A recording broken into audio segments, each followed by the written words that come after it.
pretend I'm writing it down. Okay. Adam. All right. No, because they can see the answers. Okay.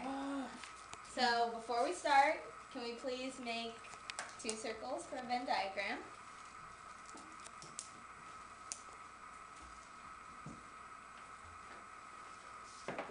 And label one of them painting 1 and the other one painting 2.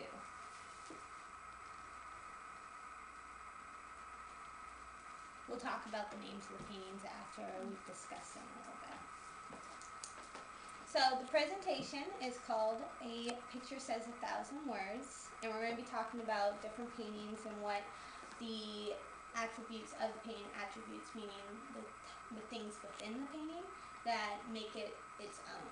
So we have 2 paintings here. I'm not going to tell you the artist or the name of the painting yet, and if you might recognize one of the artists, if you do, it's okay. Just keep it to yourself and we'll talk about it later.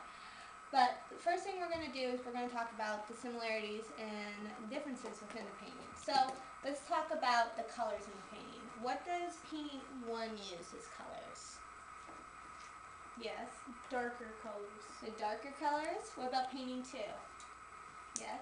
Light green, light colors. Light colors are a little more, one's a little brighter than the other one. Yeah? I think you're right. Any similarities within the colors of the 2?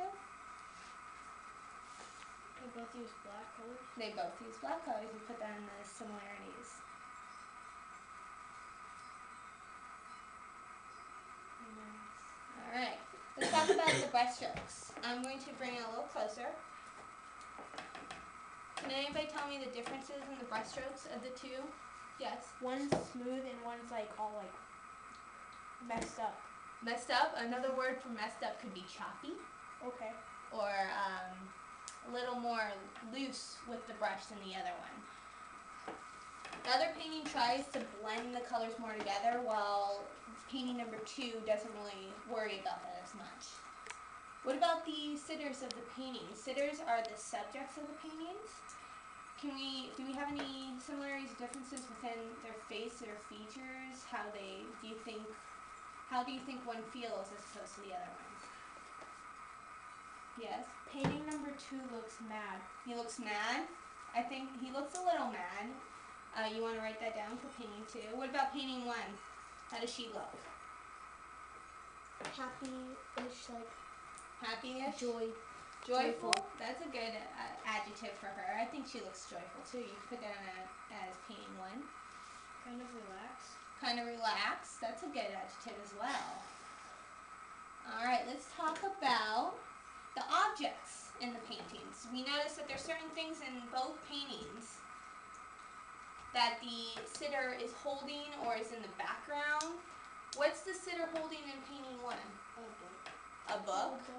There's some other things in there. Oh, there's a book on her lap. There's a book on her lap. What else does she have within?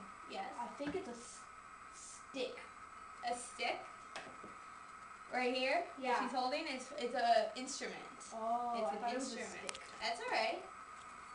So she has books, she has an instrument, and if you look really closely, you probably don't see it, there's a pen as well.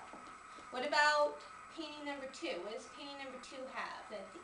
Yes? It has a painting inside the painting. Painting inside the painting, and there's something else in there that will tell you more about the sitter in the painting. Yes? There's like a pitchfork behind him. It's a pitchfork. It's not quite a pitchfork, but because of it's an easel.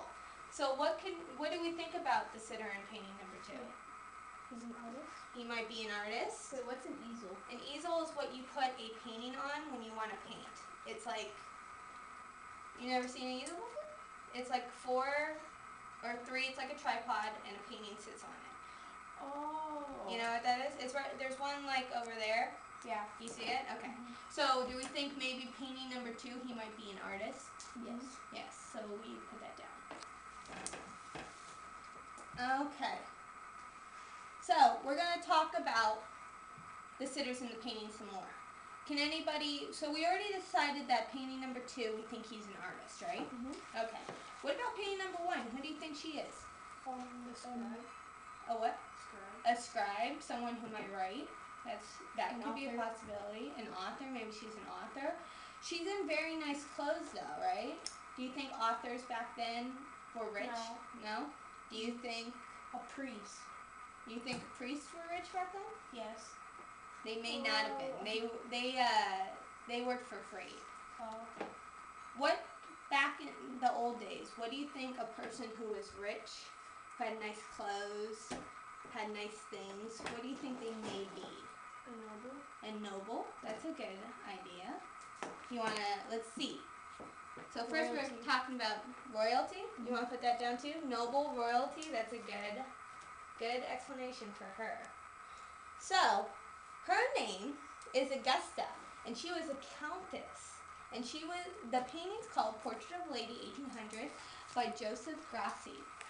So she is a noble. She is what did you say? Royalty.